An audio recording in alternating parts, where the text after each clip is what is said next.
जरा सोचिए, किसी माता पिता पर क्या बीतेगी जब वे अपनी बेटी की शादी की तैयारियों में लगे हों, सपने सजा रहे हों, और तभी उन्हें पता चले कि उनकी बेटी तो पहले ही शादी कर चुकी है। इतना ही नहीं, उसका 2 साल का एक बच्चा भी है। आखिर ऐसा क्या हुआ, जबकि वह एक बड़े घर की लड़की थी? उस लड़की की क्या मजबूरी थी? और सबसे बड़ा सवाल, माता पिता को ही यह कैसे नहीं पता चला कि उनकी बेटी शादीशुदा है और मां भी बन चुकी है? क्या यह सिर्फ एक संयोग था या इसके पीछे कोई और गहरी वजह छिपी थी? लेकिन आगे बढ़ने से पहले आपसे सिर्फ एक छोटी सी रिक्वेस्ट, अगर आपको ऐसी कहानियां पसंद हैं तो वीडियो को लाइक करें और चैनल को सब्सक्राइब जरूर कर लें। दोस्तों, ये घटना है केरल के कोझिकोड जिले की एक लड़की जिसका नाम मयूरी होता है। वह ग्रेजुएशन करने के लिए तिरुवनंतपुरम जाती है और जहां पर वह नर्सिंग का कोर्स करती है, लेकिन उससे पहले जब वह 10वीं क्लास में थी तभी उसे एक ट्यूशन टीचर घर पे ट्यूशन पढ़ाने के लिए आया करता था, क्योंकि उसके पिता जो थे वह घर से दूर रहते थे और माँ भी कभी कभी घर से इधर उधर चली जाया करती थी। तो इसीलिए जब भी वह ट्यूशन टीचर को मौका मिलता था, उस लड़की के साथ गलत हरकत करता था, उसे छेड़खानी करने लगता है, उसको परेशान करता है। मयूर को यह बात बहुत अटपटी लगती है। वह अपनी माँ से यह बात बताती है तो उसकी माँ मानने को तैयार नहीं होती। वह मयूर को ही उल्टा सीधा डांट देती है कि तेरा पढ़ाई में मन नहीं लगता, इसीलिए तू जो है वो बहाना करती है। लेकिन मयूरी बार बार कहती कि माँ, मैं बहाना नहीं करती हूं, जो सर है वह बहुत खराब है, मुझे परेशान करते हैं, उल्टी सीधी हरकतें करते हैं, मुझे इधर उधर छूते हैं। लेकिन उसकी माँ मानने को तैयार नहीं थी। और उसके पिता जो थे वह एक मछली के व्यापारी थे, जो कि समुद्र में मछलियां पकड़ते थे। उनका बड़ा कारोबार था, उनके पास बहुत पैसे थे, इसीलिए वो घर से बाहर ही रहते थे। अंत में जो है मयूरी घर में ही घुट घुट कर रहने लगी। ट्यूशन टीचर की हरकतों को वह बर्दाश्त करती रही। लेकिन दोस्तों, एक दिन की बात है कि जब वह अपने स्कूल से वापस आ रही थी, तभी उसी के गांव का एक लड़का जो है, उस लड़की कुछ ऐसी बातें कह देता है कि जो कि एक लड़का किसी लड़की को आमतौर पर नहीं कहता। और ये बात जब वो आकर अपने घर पर कहती है तो उसकी माँ पूरा गुस्सा अपने सर पर उठा लेती है, जैसे कि उस लड़के ने मयूरी के साथ क्या कर दिया हो। दोस्तों, उस लड़के का नाम कुड़ा होता है। वह अपने पति को फोन करती है और उनका पति जो है आनंद फानन में घर आता है। मयूरी से कहता है कि क्या कहा उसने तुम्हें? तो उसने कहा, ऐसा तो कुछ खास कहा नहीं है। लेकिन दोस्तों, उन्हें मौका मिला था उस लड़के को परेशान करने के लिए, उसके परिवार को परेशान करने के लिए, क्योंकि कूड़ा के घर वालों से और मयूरी के घर वालों से बहुत ही खानदानी दुश्मनी चल रही थी, बहुत ही पुरानी दुश्मनी चल रही थी। वह भी पुश्तैनी जमीन को लेकर। तो जो मयूरी के पिता थे, उनके पास पैसे बहुत थे और उनका गांव में किसी से जमता नहीं था, क्योंकि उनका स्वभाव ही था लड़ाई करने का, लोगों को परेशान करने का। तो इसीलिए वह जो है कुड़ा के माता पिता को, उसके घर वालों को परेशान करते थे जमीन जायदाद को लेकर। इसीलिए जब उन्हें मौका मिला तो वह अपनी बेटी का भी इस्तेमाल करने से नहीं चूकता है। वह जो है पुलिस स्टेशन जाता है और चूंकि मयूरी नाबालिग थी, उस समय 17 साल की थी, तो वह कूड़ा के ऊपर बहुत ही गंभीर अपराध लगाता है और मयूरी को भी इसमें शामिल कर लेता है। मयूरी को कहते हैं कि तुम थाने में जाकर बोलो कि इसने मेरे साथ जबरदस्ती करने की कोशिश की है, मेरा दुपट्टा खींचा है, मेरे कपड़े फाड़ दिए हैं। अगर मैं किसी तरीके से भागती नहीं तो ये मेरे साथ ना जाने क्या करता। और मयूरी भी जाके थाने में यह बात बोल देती है। दोस्तों, उसका बयान दर्ज होता है और चूंकि उसके पिता के पास पैसे थे, पैसों का गलत इस्तेमाल करते हैं। और दोस्तों, इसका परिणाम ये होता है कि कूड़ा 2-4 महीने के लिए जेल में चला जाता है। अब जैसे ही वह जेल में जाता है तो उसके परिवार के ऊपर मानो कोई दुख का पहाड़ टूट पड़ा हो। परिवार को बहुत ही बदनामियां झेलनी पड़ती हैं, क्योंकि पूरा शोर मच जाता है कि जो इनका लड़का था वह जो है उनकी लड़की को ऐसे छेड़ रहा था, जबरदस्ती करने की कोशिश कर रहा था। तमाम बातें। अब चूंकि वह परिवार शरीफ था, इसीलिए अगर शरीफ लोगों के ऊपर कोई इल्ज़ाम लगाया जाता है तो वह बहुत ही ज़्यादा डिप्रेशन में आ जाते हैं, बहुत ज़्यादा परेशान हो जाते हैं। यही हाल जो है उसके परिवार के साथ भी होता है। और इधर जो मयूरी के पिता थे, उसकी जो माँ थी, उन्हें उस परिवार को परेशान करने में मजा आ रहा था। कूड़ा जेल में था, उनकी बदनामी हो रही थी, इनको अच्छा लग रहा था, जबकि कहीं ना कहीं यहाँ पर इनके बेटी की भी बदनामी हो रही थी। मयूरी की बदनामी हो रही थी। अब मयूरी भी सोच में पड़ जाती है कि टीचर तो मुझे इतना परेशान करता है, मैं माँ से बोलती हूं तो माँ तो मेरी बात ही नहीं सुनती और मेरे ऊपर उल्टे सीधे इल्जाम लगाती है। कहती है मैं बहाना करती हूं और वह टीचर के खिलाफ कोई एक्शन नहीं लेती। और कूड़ा ने तो बस मुझे इतना ही कहा था कि एक दिन देख लेना, मैं तुम्हारे साथ कुछ ऐसा करूंगा कि तुम्हारे पिताजी कहीं मुंह दिखाने लायक नहीं रहेंगे। कूड़ा ने उसे सिर्फ इतना ही कहा था और इसी बात को लेकर ये लोग जो है उस परिवार को इतना परेशान कर दिए। वह सोच में पड़ जाती है, उसे अंदाजा भी नहीं था कि उसके पिताजी इतना इतना बड़ा प्लान रच देंगे, इतना बड़ा जो है वह केस लगवा देंगे कि वह लोग परेशान हो जाएंगे। अब दोस्तों, कूड़ा 6 महीने जेल में रहने के बाद वापस आ जाता है, लेकिन फिर वह उस गांव में नहीं रहता, इधर उधर रिश्तेदारों के घर रहता है और फिर वह तिरुवनंतपुरम में जाकर अपना ग्रेजुएशन करने लगता है। और इधर जो मयूरी थी उसका भी 12वीं कंप्लीट हो जाता है, तो अपने पिता से कहती है कि मैं जो है नर्सिंग का कोर्स करना चाहती हूँ, इसके लिए मैं बाहर पढ़ना चाहती हूँ। तो वह कहते हैं कोई बात नहीं, तुम जो है तिरुवनंतपुरम चली जाओ और वहाँ पर चलकर पढ़ाई करो, वहाँ पर अच्छे अच्छे कॉलेज हैं। तो इसके लिए वह लोग मयूरी का दाखिला वहाँ कराने जाते हैं और तिरुवनंतपुरम में करवा देते हैं और एक कमरा लेकर उसे दे देते हैं कि जहाँ पर वह रहने लगती है। अब दोस्तों, वह मन लगाकर पढ़ाई करती है, पढ़ने में ठीक ठाक थी। तभी एक दिन इत्तेफाक से उसकी मुलाकात कूड़ा से होती है। जब वह कूड़ा को देखती है तो बहुत अफसोस करती, उसे बहुत गिल्टी फील हो रही थी कि उसकी वजह से, और उसने अगर उल्टे सीधे बयान ना दिए होते, पुलिस के सामने ना कहा होता, तो शायद कूड़ा को ऐसी सजा नहीं मिलती। वह जाकर कूड़ा से सॉरी बोलती है, उससे माफ़ी मांगती है, कहती है कि मुझे माफ़ कर दो और मुझसे बड़ी गलती हो गई। अगर मुझे पता होता कि तुम्हारे साथ ऐसा हो जाएगा, इतना हो जाएगा, तो मैं कुछ नहीं कहती। कूड़ा दोस्तों वह रोने लगता है, कहता है कि तुमने क्या पाया ये सब करके, और तुम्हारे पिता पैसे वाले हैं, तो तुम उसका जो है नाजायज़ फ़ायदा उठा रही हो। और जब से मैं जेल में गया हूं, मेरी माँ डिप्रेशन में है, वह दवा खा के अपना रहती है और तुम लोगों ने हमारे परिवार की ज़िंदगी तबाह कर दिया। वह कहती है कि मुझे माफ़ कर दो, मुझे जो भी सज़ा दोगे मंजूर होगा, मुझे पता है कि तुम्हारे साथ ज़्यादती हुई है। कहते हैं मुझे माफ़ कर दो। कूड़ा कहता है कि मैं कौन होता हूँ, माफ़ करने वाला जो भी इंसाफ करेगा ऊपर वाला करेगा, और वही तुम लोगों का फैसला करेगा। वो दोस्तों, उसकी आंखों में आंसू थे। उसके बाद वो चला जाता है और फिर उसके बाद मयूरी को और फील होने लगता है। लेकिन दोस्तों, फिर ऐसे इसी दौरान आते जाते, अब वो उसी के चक्कर में रहती है कि कभी वह मुझे माफ़ कर दे, किसी दिन मैं उससे माफ़ी मांगूं और वह मुझे माफ़ कर दे। तो दोस्तों, एक दिन फिर वह मिलती है, फिर उससे माफ़ी मांगती है, कहती है मुझे माफ़ कर दो। लेकिन कूड़ा जो है वह कहता है कि मैंने तुम्हें माफ़ कर दिया, जाओ, मैं तुम्हें कुछ नहीं कहता, लेकिन ऊपर वाला तुम्हें माफ़ नहीं करेगा। और फिर यही कहकर वह चल देता है। लेकिन अब मयूरी जो है दिन रात इसी बारे में सोचने लगती है कि उसके पापा ने उन लोगों के साथ कितना गलत किया है।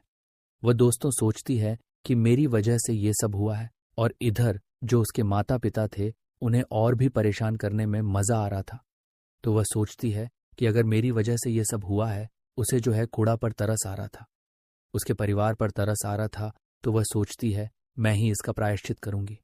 और फिर वह सोचती है कि क्यों ना वो कूड़ा से प्यार कर ले, तो वो एक हिसाब से उस पर तरस खाकर भी सोचती है मैं इससे प्यार कर लूं और इससे जो है दोस्ती कर लूं। फिर वह एक दिन कूड़ा से मिलती है। लड़की भावुक होकर कहती है, कूड़ा, मैं नहीं जानती थी कि हमारे बीच ऐसा कुछ हो जाएगा, तब मैं ना समझ थी, लेकिन आज मैं समझदार हो गई हूं। अब मुझे एहसास हो गया है कि मैं तुमसे प्यार करती हूं, प्लीज मुझे माफ कर दो, मैं सच में तुमसे प्यार करती हूं। कूड़ा यह सुनकर ठिठक जाता है।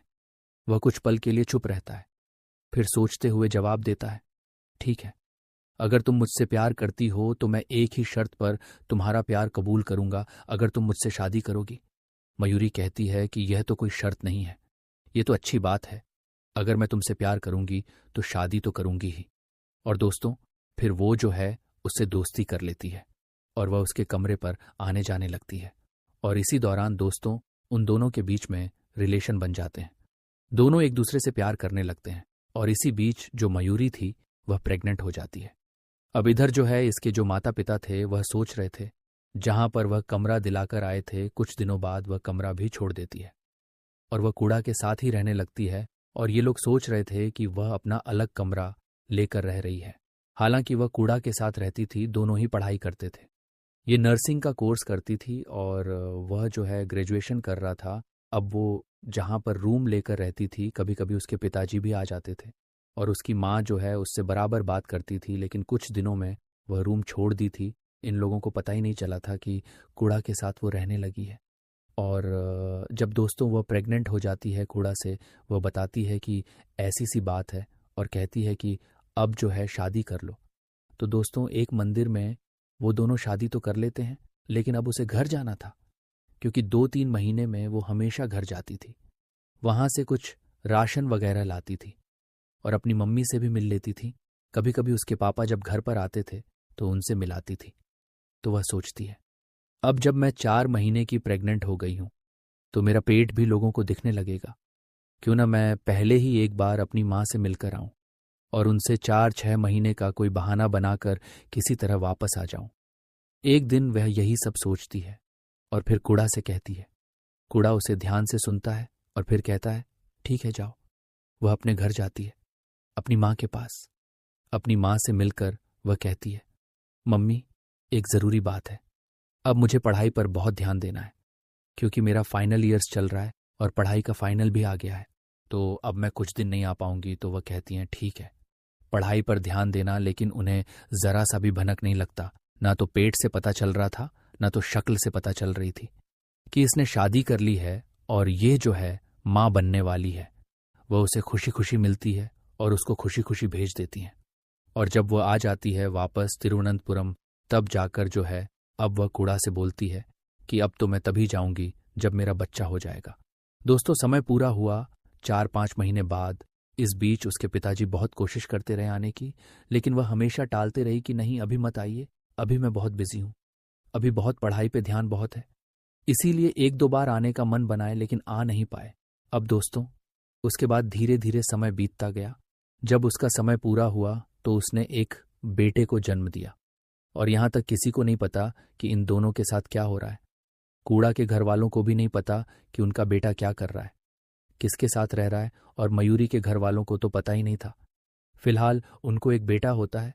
धीरे धीरे जब वह बेटा भी 2 महीने का हो जाता है तो इधर से मयूरी के माता पिता का बराबर फोन जाने लगता है कि तुम कहाँ हो, कौन सी जगह से पढ़ाई कर रही हो, और हम लोग आ रहे हैं। तभी वह कहती है कि ठीक है मैं आ रही हूं और मेरे पेपर हो चुके हैं।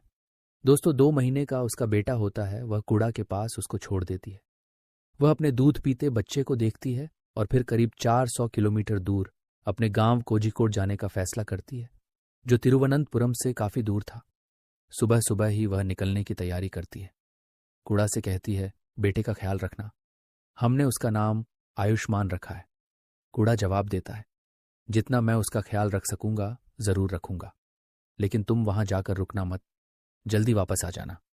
दोस्तों वह 7-8 घंटे का सफर तय करने के बाद वह अपने घर पहुंचती है। उसके माता पिता उस समय दोनों थे और जब वो अपनी बेटी की शक्ल देखते हैं तो शॉक्ड रह जाते हैं, क्योंकि उसका रंग रूप सब कुछ बदला हुआ था। उसके शरीर का ढांचा बदल चुका था।